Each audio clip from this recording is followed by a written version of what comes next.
اعوذ باللہ من الشیطان اللعین الرجیم بسم اللہ الرحمن الرحیم الحمد للہ رب العالمین الصلاة والسلام علی اشرف الانبیاء والمرسلین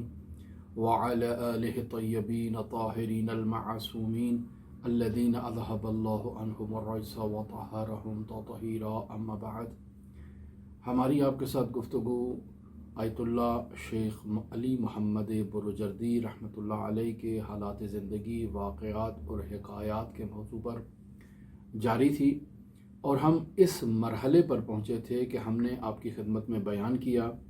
کہ شیخ علی محمد بروجردی مرحوم سید علی آغا قاضی طباطبائی رحمۃ اللہ علیہ کے شاگردوں میں ممتاز شاگرد تھے اور نہایت ہی اہمیت کے حامل شاگرد تھے، اور یہ بات معروف تھی نجف اشرف عراق میں کہ علی محمد بروجردی علی قاضی طباطبائی کا خاص شاگرد ہے۔ علی محمد بروجردی کے اساتید میں نے آپ کی خدمت میں گزشتہ گفتگو میں بیان کیا کہ دو اساتید ان کی زندگی میں خاص اہمیت کے حامل تھے۔ ایک محمد حسین اصفہانی قومپانی، جن سے انہوں نے فلسفہ، اصول اور معقولات کے علوم پڑھے، اور ایک علی آغا قاضی طباطبائی جس سے انہوں نے عرفان، اخلاقیات اور ایسے علوم کو پڑھا۔ ہم عرض کر چکے تھے کہ علی محمد بروجردی مرحوم آغائے نائینی کے درس میں بھی شریک ہوا کرتے تھے، اور اس کے علاوہ مرحوم آغا ضیاء الدین عراقی کے درس میں بھی شریک ہوا کرتے تھے۔ لیکن جو اساتید خاص اہمیت کے حامل تھے علی محمد بروجردی کی زندگی میں، وہ دو یہ شخصیات تھے۔ 40 سال ٹوٹل مدت علی محمد بروجردی نے نجف اشرف عراق میں گزاری، یعنی 25 سال تو نجف سے باہر نہیں گئے، لیکن ٹوٹل مدت علی محمد بروجردی کی نجف اشرف میں قیام کی 40 سال ہے۔ جب بیمار ہو جاتے ہیں، نجف اشرف کی اس سخت آب و ہوا کو تحمل کرنا ان کے لیے مشکل ہو جاتا ہے، تو علاج کے لیے بغداد جاتے ہیں۔ ڈاکٹر انہیں مشورہ دیتے ہیں کہ آپ کسی خوشگوار سرسبز ماحول میں جا کر زندگی گزاریں، نجف اشرف میں قیام آپ کی صحت کے لیے مضر ہے۔ لیکن واپس نجف آ جاتے ہیں، چونکہ علی محمد بروجردی کی دلی اور قلبی خواہش یہ تھی کہ وہ نجف اشرف میں اپنی زندگی کے آخری ایام بھی بسر کریں، لیکن تقدیر کو کچھ اور ہی منظور تھا۔ علی محمد بروجردی سفر زیارتی پر قم المقدسہ تشریف لاتے ہیں تو آیت اللہ سید محمد حسین بروجردی ان کا استقبال کرتے ہیں اور ان سے یہ تقاضا کرتے ہیں کہ آپ بروجرد جائیں، آپ کی وہاں پر شدید ضرورت ہے، کیونکہ آیت اللہ بروجردی جو زعیم حوزہ علمیہ قم المقدسہ تھے، یہ آیت اللہ بروجردی زعیم حوزہ علمیہ قم شیخ عبدالکریم حائری کے انتقال کے بعد اس حوزے کو سنبھالنے کے لیے بروجرد سے قم المقدسہ منتقل ہوئے تھے۔ لہٰذا آیت اللہ علی محمد بروجردی مرجعیت عظمیٰ کی جو مشورہ ہے اس پر عمل کرتے ہوئے بروجرد جاتے ہیں، اور جیسے ہی بروجرد پہنچتے ہیں آپ کا والہانہ استقبال کیا جاتا ہے۔ لیکن علی محمد بروجردی نے بروجرد میں قیام کا فیصلہ نہیں کیا، مختصر قیام کرتے ہیں اور پھر واپس نجف اشرف چلے جاتے ہیں۔ دوبارہ جب بروجرد تشریف لاتے ہیں تو وہاں کے تمام علماء ان کا دوبارہ والہانہ استقبال کرتے ہیں، لیکن علی محمد نے ابھی تک بروجرد میں قیام کا فیصلہ نہیں کیا۔ عوام تقاضا کرتے ہیں مرجعیت عظمیٰ آیت اللہ محمد حسین بروجردی سے کہ آپ علی محمد بروجردی کو قائل کریں کہ وہ یہاں بروجرد میں قیام پذیر ہوں، چونکہ حوزہ علمیہ بروجرد اب مرجعیت عظمیٰ کے رخصت ہونے کے بعد بالکل ویران پڑ چکا ہے، اور یہاں علی محمد بروجردی کی شدید ضرورت ہے۔ لہٰذا مرجعیت عظمیٰ علی محمد بروجردی سے تقاضا کرتے ہیں کہ آپ بروجرد میں قیام پذیر ہوں۔ مرجعیت عظمیٰ سے علی محمد بروجردی کہتے ہیں کہ ٹھیک ہے، میں یہاں قیام ضرور کرتا ہوں، لیکن آپ کو یہ بتا دوں کہ میرا قیام یہاں پر موقت اور عارضی ہوگا، میں یہاں دائمی قیام نہیں کروں گا، اور جب میرا دل چاہے گا میں نجف اشرف عراق واپس چلا جاؤں گا، چونکہ میرا دل نجف کے لیے تڑپ رہا ہے۔ لہٰذا علی محمد بروجردی جب بھی بروجرد سے باہر کہیں نکلتے تو واپس آ کر 10 دن کا بروجرد میں قیام کا قصد کرتے تاکہ ان کی وہاں پر نماز مکمل ہو سکے۔ اب یہ صورتحال تھی علی محمد بروجردی کی بروجرد میں قیام سے متعلق۔ لہٰذا زندگی کے آخری لمحات تک علی محمد بروجردی کا دل نجف اشرف عراق کے لیے تڑپتا رہا، اور ان کی دلی یہ خواہش تھی کہ وہ نجف اشرف عراق تشریف لے جائیں۔ پھر ہم دیکھتے ہیں علی محمد بروجردی کی زندگی میں کہ بروجرد ایک نہایت ہی چھوٹا شہر ہے، مختصر سا شہر ہے، اور علی محمد بروجردی ایک بہت بڑی علمی شخصیت ہیں، لہٰذا ان کا اس چھوٹے سے شہر میں نمو کرنا اور رشد کرنا، شہرت پیدا کرنا بہت دشوار تھا۔ لیکن علی محمد بروجردی میں تو ان چیزوں کی تڑپ نہیں تھی۔ علی محمد بروجردی میں حب جاہ، حب ریاست، مقام، نام، آیت اللہ، مرجعیت عظمیٰ، ان میں سے کسی چیز کی طلب اور تڑپ نہیں تھی۔ علی محمد بروجردی کو لوگ کہا کرتے تھے کہ یہ شہر آپ کے لیے چھوٹا ہے، آپ کی علمی سطح بہت بلند ہے، آپ کو کسی مرکز میں جانا چاہیے کہ جہاں وسیع پیمانے پر شاگرد آپ کی علمی صلاحیتوں سے استفادہ کریں۔ یہ شہر آپ کے لیے مناسب نہیں ہے۔ لیکن علی محمد بروجردی کہتے کہ نہیں، میں نے یہیں پہ رہنا ہے، کیونکہ علی محمد بروجردی نے حضرات اہل بیت علیہم الصلاۃ والسلام کی سیرت و تعلیمات سے اسی مطلب کو سیکھا تھا کہ اگر ایک انسان کسی ایک شخص کی ہدایت کر دے اور اس ایک شخص کو اس کی دینی ضروریات سے متعلق معلومات اسے فراہم کر دیں اور اسے نجات عطا کر دیں، تو یہی شیطان کے لیے کافی ہے۔ اس ایک شخص کو احیا کرنا شیطانیت کو نابود کرنے کے لیے اہم کردار ادا کرتا ہے۔ لہٰذا علی محمد بروجردی کے لیے اس ایک شخص کی ہدایت ہی کفایت کرتی تھی۔ لہٰذا وہ یہ فرماتے تھے کہ یہ جو چھوٹا سا شہر ہے، اس میں جو افراد مقیم ہیں، اگر میں ان کی ضروریات زندگی کو پورا کر دوں، ان کی روزمرہ زندگی کے مسائل پورے کر دوں، تو یہ میرے لیے کفایت کرتا ہے، میری ضرورت اور حیثیت سے بڑھ کر یہ ہے۔ لہٰذا مرجعیت عظمیٰ آیت اللہ ہادی میلانی نے جب انہیں دعوت دی کہ آپ تشریف لائیں، مشہد مقدس قیام کریں، بروجرد آپ کے لیے چھوٹا ہے، آپ حوضہ علمیہ مشہد مقدس کو سنبھالیں، اور میں یہ مطلب آپ کی خدمت میں بیان کر چکا ہوں کہ علی محمد بروجردی مرجعیت عظمیٰ سید ابو القاسم خوئی اور آیت اللہ ہادی میلانی سے علمی اعتبار میں کم نہیں تھے اور ان کے صمیمی دوست تھے۔ لہٰذا آیت اللہ ہادی میلانی نے گویا کہ اپنے صمیمی دوست سے کہا، اور ان کو جانتے تھے کہ علمی اعتبار میں ایک مضبوط جو ہے وہ حیثیت کے حامل ہیں، انہیں مرکز میں آنا چاہیے، یا قم میں آئیں یا مشہد میں آئیں یا نجف میں رہیں۔ بروجرد ایک چھوٹا حوزہ ہے، وہاں کے علماء نہایت ہی کم ہیں اور ان کی علمی توانائی سے درست اعتبار سے استفادہ نہیں ہوگا۔ لیکن نہیں، آیت اللہ بروجردی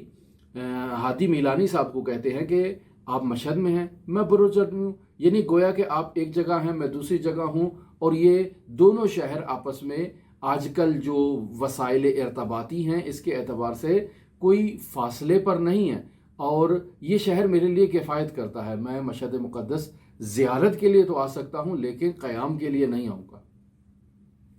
جب علی محمد بروجردی بروجرد میں جاتے ہیں تو ان کے لیے ایک کرائے کا مکان تہیا کیا جاتا ہے، اور پھر اپنے ہی گھر میں نماز پڑھایا کرتے ہیں کہ جو مومنین ان سے ملاقات کے لیے کوئی ایک دو اگر آ جائیں تو انہی کی امامت کروا دی اور انہی کو نماز پڑھا دی۔ مسجد میں نماز جماعت کے لیے نہیں جاتے۔ لوگ تقاضا کرتے ہیں لیکن علی محمد قبول نہیں کرتے۔ کیوں؟ کیونکہ علی محمد کی اخلاقیات میں یہ چیز درست نہ تھی کہ مساجد جب پہلے سے آباد ہے اور وہاں پر امام راتب موجود ہے تو اس کو نکال کر یا اس کو نظر انداز کر کے علی محمد بروجردی کو وہاں پر جگہ دینا یہ مناسب نہیں ہے۔ لہٰذا مسجد میں نہیں جاتے تھے۔ عوام نے مطالبہ کیا آغا علی محمد بروجردی سے کہ آپ مسجد آئیں، انکار کیا۔ عوام نے مرجعیت عظمیٰ محمد حسین بروجردی کو خط لکھا کہ آپ علی محمد بروجردی کو قائل کریں۔ آیت اللہ بروجردی نے ایک خط تحریر کیا اور آغا علی محمد بروجردی کو یہ حکم دیا کہ آپ بہتر ہے کہ مسجد تشریف لے کر جائیں۔ اب مرجعیت عظمیٰ کا حکم تو آ گیا، لہٰذا مسجد جانے سے پہلے بروجرد کے علماء جو پہلے سے وہاں نمازیں پڑھا رہے تھے سب کے ایک ایک شخص کے گھر جاتے ہیں اور جا کر اس سے کہتے ہیں کہ مرجعیت عظمیٰ نے کہا ہے کہ میں مسجد آؤں، تو میں آپ سے اس بارے میں مشورہ لینے آیا ہوں کہ آپ کی کیا رائے ہے، تاکہ ان کی ایک قلبی رائے معلوم ہو جائے اور ان کی ایک رضامندی شامل حال ہو، تاکہ کل کو وہ یہ دل میں تصور نہ کریں کہ یہ باہر سے آئے ہیں اور ہماری جگہ پر قبضہ کرنا چاہتے ہیں۔ نہیں، جا کر ان علماء سے اجازت لی اور ان کو بتایا کہ مرجعیت نے کہا ہے کہ میں بروجرد میں آؤں۔ لہٰذا علماء اس اخلاق سے پہلی مرتبہ جو ہے وہ مواجہ ہو رہے تھے اور روبرو ہو رہے تھے۔ ان کے لیے بھی تعجب تھا کہ ایسا شخص کہ جسے عوام اصرار کر رہی ہے، مرجعیت عظمیٰ حکم دے رہی ہے، پھر بھی مسجد جانے سے پہلے وہ ہمارے پاس آ رہا ہے، تو یہ کوئی معمولی آدمی نہیں ہے۔ مسجد میں تشریف لے جاتے ہیں اور مسجد بروجرد کی مرکزی مسجد ایک ایسی خصوصیت کی حامل تھی کہ وہاں چھوٹے چھوٹے حجرے بنے ہوتے تھے اور ہر حجرے میں ایک پیش نماز وہاں پر نماز جماعت پڑھا رہا ہے اور اس کے جو معتقدین ہیں وہ اس کی اقتداء میں نماز پڑھ رہے ہیں۔ ایسے میں آغا علی محمد بروجردی بھی ایک حجرے میں چلے گئے نماز پڑھانے کے لیے، لیکن نماز نہیں پڑھائی۔ کہا یہ جو نمازیں پہلے ہو رہی ہیں یہ شروع ہو جائیں اور آگے نکل جائیں، بعد میں نماز پڑھاؤں گا، تاکہ ان نمازوں میں ان اماموں کے اقتداء کرنے والے جو مقتدی ہیں وہ وہاں اپنی نماز پڑھیں، میری طرف رجوع نہ کریں، تاکہ ائمہ نماز کے لیے بھی یہ دل میں خلش نہ آئے کہ علی محمد بروجردی بعد میں آیا ہے اور نماز اس نے پہلے شروع کر دی ہے، ہمارے پیچھے پڑھنے والے نماز جو ہیں وہ اس کے پیچھے چلے گئے۔ ایک دل میں خدا نخواستہ ایسا گمان نہ آئے، لہٰذا نماز کو تاخیر سے پڑھا کرتے چند منٹ کے فاصلے پر، تاکہ پہلے والی نمازیں ہو جائیں، بعد میں علی محمد بروجردی نماز کو قائم کرے۔ اس اعلیٰ ظرفی کو دیکھ کر علی محمد کی وہ علماء علی محمد بروجردی کے مرید بن گئے کہ ایسا شخص ہم نے اپنی زندگی میں نہیں دیکھا ہے، ایسی اخلاقیات ہم نے آج تک علماء میں نہیں دیکھی ہیں۔ لہٰذا علی محمد بروجردی جب بھی نماز پڑھانے کے لیے جاتے تو لوگ ان کے استقبال میں لائن بنا کر کھڑے ہو جاتے تاکہ علی محمد بروجردی ہمارے سامنے سے گزریں گے، ہم سے احوال پرسی کریں گے، سلام علیکم کریں گے، ایک ان کے چہرے کی زیارت ہو جائے، ان کے اخلاق کریمانہ کی زیارت ہو جائے۔ تو یہ علماء کا اور عوام کا یہ ایک شیوا تھا کہ وہ ان کا انتظار کیا کرتے تھے۔ علی محمد بروجردی کو یہ چیزیں پسند نہیں تھی، لیکن چونکہ عوام کرتے تھے، علی محمد بروجردی مجبور تھے۔ ان کا انداز تبلیغ ممبر پر جانے کا نہیں تھا، ایسا نہیں تھا کہ وہ تقاریر کریں اور لوگوں کو تبلیغ کیا کریں۔ علی محمد بروجردی اپنے اخلاق کریمانہ جو انہیں حضرات اہل بیت علیہ الصلوۃ والسلام سے سیکھا تھا، اس اخلاق پر عمل کر کے لوگوں کو دین مبین اسلام کی دعوت دیا کرتے تھے اور دین کی طرف بلایا کرتے تھے۔ علی محمد بروجردی کی ایک خاصیت یہ بھی تھی کہ جب وہ مسجد میں گئے اور ان کا ایک شہرت ہونا شروع ہوئی آہستہ آہستہ، تو شہر بھر کے فقراء، مستضعف افراد علی محمد بروجردی کے پاس آ جایا کرتے تھے تاکہ ان کی ضروریات کو وہ پورا کریں، ان پر توجہ دیں۔ ایسے میں بسا اوقات فقراء کا رش ہو جاتا، آپس میں جو ہے وہ تلخ کلامی ہونا شروع ہو جاتی، تو بسا اوقات لوگ ان فقراء کو ڈانٹتے کہ تم لوگ کیا کر رہے ہو، یہاں مسجد ہے، یہاں نماز پڑھنے کی جگہ ہے اور تم لوگوں نے اپنی ایک جو ہے نا وہ کام شروع کیا ہوا ہے۔ تو ایسے میں علی محمد بروجردی ان کو منع کرتے کہ انہیں فقیر نہ کہو، اگر یہ فقیر ہیں تو ان کا رئیس اور ان کا سربراہ میں ہوں، میں سب سے بڑا فقیر ہوں، میں ان کی قیادت کر رہا ہوں، لہٰذا آپ انہیں نہیں ڈانٹتے۔ اگر آپ نے انہیں ڈانٹا ہے تو گویا کہ آپ نے علی محمد بروجردی کو ڈانٹا ہے۔ اور پھر اپنا دامن پھیلا کر علی محمد بروجردی وہاں لوگوں سے خیرات وصول کرتے اور جو پیسے اور جو رقم ملتی وہ ان فقراء میں تقسیم کرتے تھے۔ سخت ترین برف میں، شدت ترین برف میں علی محمد بروجردی نے اپنے گھر میں، چونکہ تھوڑا زینہ اوپر تھا تو نیچے برف کی سیڑھیاں بنا رکھی تھی، حالانکہ ایسی سیڑھیاں نہایت خطرناک ہیں کہ آدمی اگر ان سے اترے تو پھسل بھی سکتا ہے اور اس کی شدید اس کو چوٹ آ سکتی ہے، لیکن سیڑھیاں بنائی ہوئی تھی۔ کسی نے پوچھا کہ یہ آپ نے کیا کر رکھا ہے؟ کہا یہ مسجد جانے کے لیے ایک انتظام ہے تاکہ میں مسجد جاؤں۔ کہا اتنی شدید برف میں آپ مسجد جائیں گے؟ کہا ہاں مگر ہو سکتا ہے کہ میں مسجد کو ترک کروں، مسجد تو جاؤں گا نا، وہاں کوئی نہ کوئی شخص آیا ہوگا جس کو میری ضرورت ہوگی، جو مجھ سے کچھ لینا چاہتا ہوگا، اور اگر میں نہیں جاؤں گا تو یہ ایسے ہی ہے کہ ایک قاصد کی دکان کے اوپر گاہک کھڑا ہے اور دکاندار موجود نہیں ہے، تو کیسے میں اپنی دکان کو خالی چھوڑ سکتا ہوں؟ مجھے تو مسجد جانا ہے اور جا کر لوگوں کو رہنمائی کرنا ہے، لوگوں کے سوالات کا جواب دینا ہے۔ اور گئے علی محمد بروجردی مسجد میں۔ علی محمد بروجردی کی زندگی میں 2 واقعات میں آپ کی خدمت میں نقل کرتا ہوں کہ جو نہایت ہی اہمیت کے حامل ہیں۔ پہلا واقعہ کچھ اس طرح سے ہے کہ شہر کی پولیس کو یہ حکم ہوتا ہے، اوپر سے ایک آرڈر آتا ہے کہ بروجرد کے اندر ایک چور ہے، اس چور کو تلاش کیا جائے۔ یہ رات کو چوری کرتا ہے اور اس کی شکایت ہمیں اوپر جو ہے وہ مرکزی پولیس آفس میں پہنچی ہے کہ بروجرد کی پولیس اس کے بارے میں کوئی اقدام نہیں کر رہی، آپ اس چور کو پکڑیں وگرنہ ہم آپ کی تنبیہ کریں گے۔ اب پولیس متوجہ ہو جاتی ہے کہ بھئی ہم نے تو چور کو پکڑنا ہے، لہٰذا رات کو گشت تیز کر دیتی ہے۔ ایک روز پولیس دیکھتی ہے کہ ایک شخص ہے جس نے اپنے سر کے اوپر کوئی چادر لی ہوئی ہے اور وہ جا رہا ہے۔ پولیس مشکوک ہو جاتی ہے کہ شاید کہیں یہ چور نہ ہو، اس کا تعاقب کرتی ہے۔ وہ مختلف گلیوں سے ہوتا ایک ایسی ٹوٹی پھوٹی عمارت کے اندر گھس جاتا ہے۔ پولیس کو اس کی مشکوک حرکتیں دیکھ کر یقین ہو جاتا ہے کہ شاید یہ چوری ہے، لہٰذا جیسے ہی وہ اس عمارت میں جاتا ہے تو پولیس باہر اس کا انتظار کرتی ہے کہ دیکھیں کیا چوری کر کے آتا ہے۔ جیسے ہی یہ شخص واپس آتا ہے تو آگے نکل جاتا ہے، پولیس اس عمارت میں جا کے دیکھتی ہے کہ وہاں کیا تھا، تو دیکھتی ہے کہ وہاں ایک نہایت ہی مستضعف اور مظلوم قسم کا خاندان تھا جو مدد کا مستحق تھا، اور اس کے پاس تازہ کھانا موجود تھا۔ تو پولیس اس سے پوچھتی ہے کہ یہ جو شخص آیا تھا وہ کون تھا؟ تو وہ خاندان کہتا ہے کہ ہمیں نہیں معلوم کہ یہ شخص کون ہے، لیکن اتنا معلوم ہے کہ یہ ہر روز رات کو اسی وقت آتا ہے اور ہمیں کھانا دے کر چلا جاتا ہے، ہمیں نہیں معلوم کہ یہ شخص کون ہے۔ پولیس والے دوبارہ آتے ہیں اور اس شخص کا تعاقب کرتے ہیں کہ یہ شخص کون ہے، مشکوک نظر آ رہا ہے، لہٰذا آگے بڑھ کے اس کے سر سے جب عبا اور وہ چادر سی اتارتے ہیں تو معلوم ہوتا ہے کہ وہ آیت اللہ علی محمد بروجردی ہیں، اور اپنے مولا امیر المؤمنین علی ابن ابی طالب علیہ آلاف و تحیت و ثنا کی سیرت پر عمل کرتے ہوئے رات کو اسی طرح سے ان مستضعف افراد میں کہ جو اسے جانتے بھی نہیں ہیں ان میں کھانا تقسیم کر رہے ہیں۔ پولیس نہایت شرمندہ ہوتی ہے، علی محمد بروجردی سے معذرت کرتی ہے، کانپتی ہے کہ بھئی ہمیں ایسے عالم سے آج تک تو سروکار ہی نہیں تھا،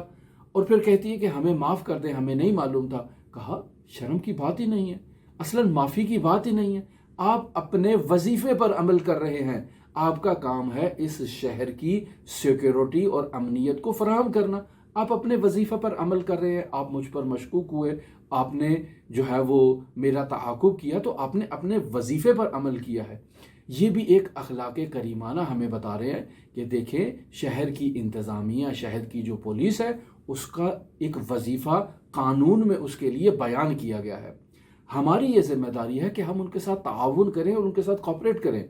اگر ہم ان کے ساتھ تعاون نہیں کریں گے، ان کے کام میں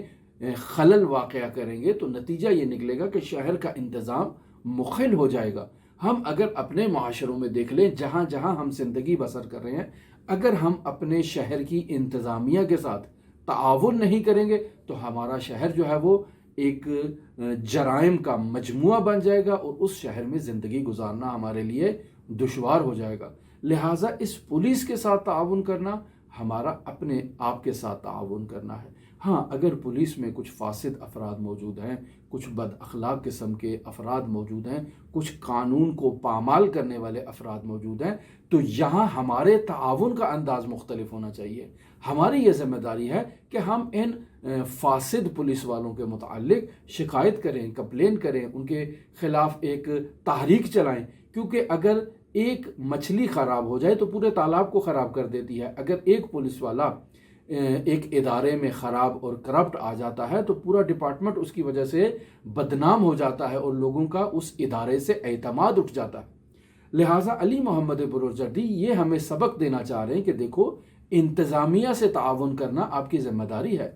درست ہے کہ آپ جو ہے وہ مظلوم ہیں، آپ نے کوئی جرم نہیں کیا ہے، لیکن انتظامیہ اگر آپ کے اوپر مشکوک ہو رہی ہے اور آپ سے کچھ سوال پوچھ رہی ہے یا آپ سے کوئی باز پرس کر رہی ہے تو آپ کو بھڑکنے کی ضرورت نہیں ہے، نہایت اخلاق کریمانہ کے ساتھ ان کے ساتھ پیش آئیں تاکہ وہ اپنا جو شبہ ان کو پیش آیا ہے وہ برطرف ہو۔ اور اگر یہ پولیس آپ کے اوپر مشکوک نہ ہو اور اپنے وظیفے پر عمل نہ کرے، آج آپ کو چھوڑے گی کل کسی مجرم کو بھی چھوڑ دے گی، لہٰذا وہ اپنے وظیفے پر عمل کر رہی ہے، ہماری یہ ذمہ داری ہے کہ ہم ان کے ساتھ تعاون کریں، اور اگر ان میں کوئی فاسد افراد موجود ہیں تو ہماری یہ ذمہ داری ہے کہ ہم ان فاسد افراد کو برملا کریں، ان کے خلاف تحریک چلائیں، ان کے جو اعلیٰ افسران ہیں ان کو ان کی شکایت کریں تاکہ ان کو ڈسمس کیا جائے، ان کو برطرف کیا جائے اور ادارہ جو ہے وہ ایسے فاسد افراد سے محفوظ رہے۔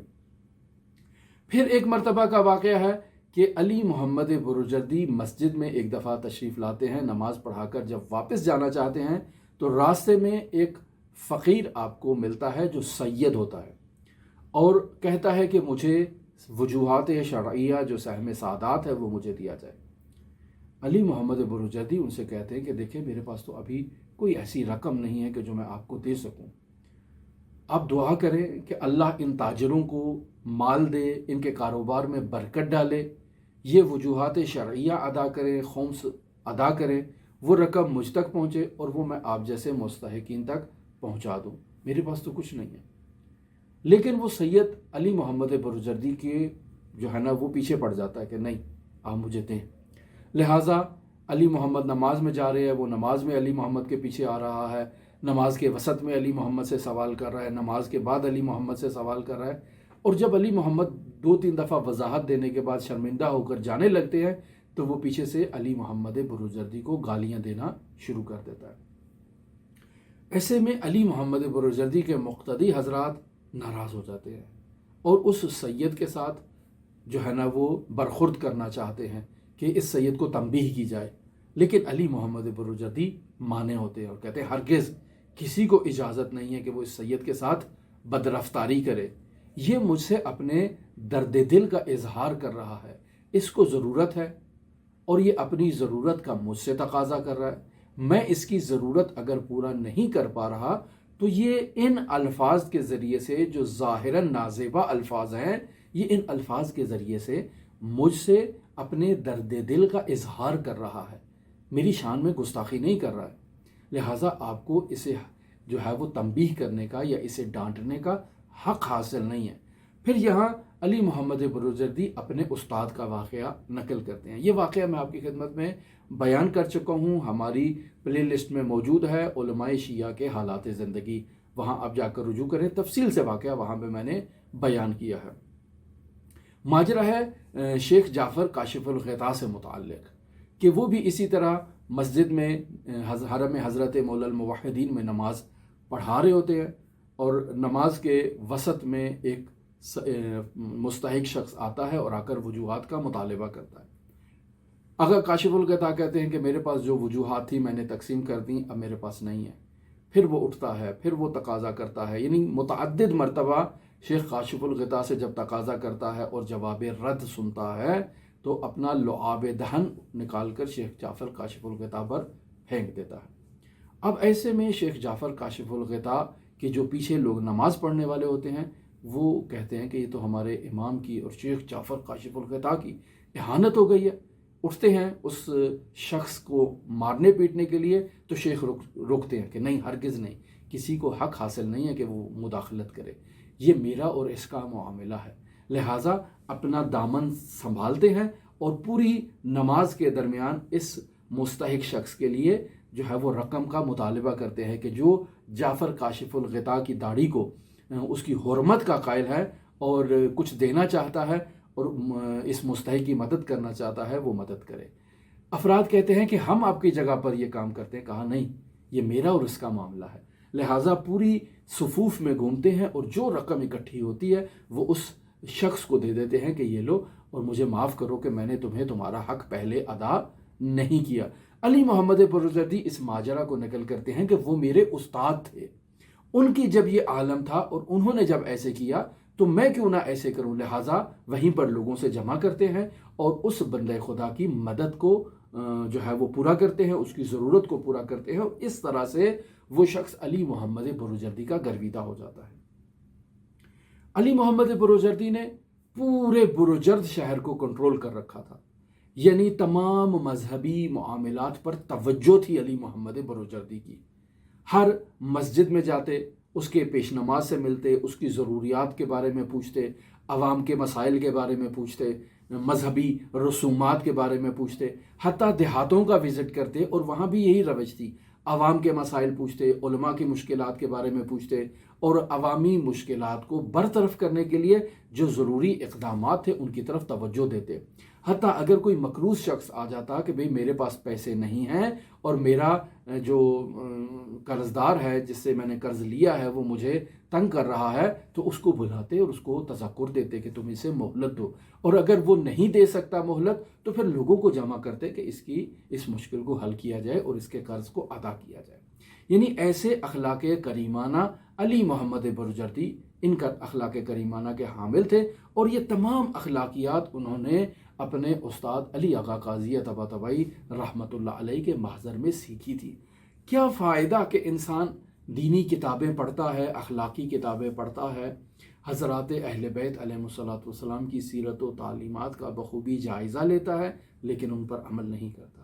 ہم نے آپ کی خدمت میں علی محمد بروجردی کے یہ کریمانہ اخلاق جن کے وہ مجسمہ تھے یہ بیان کیے، تو آپ کو یہ واقعات سن کر کیا چیز یاد آتی ہے؟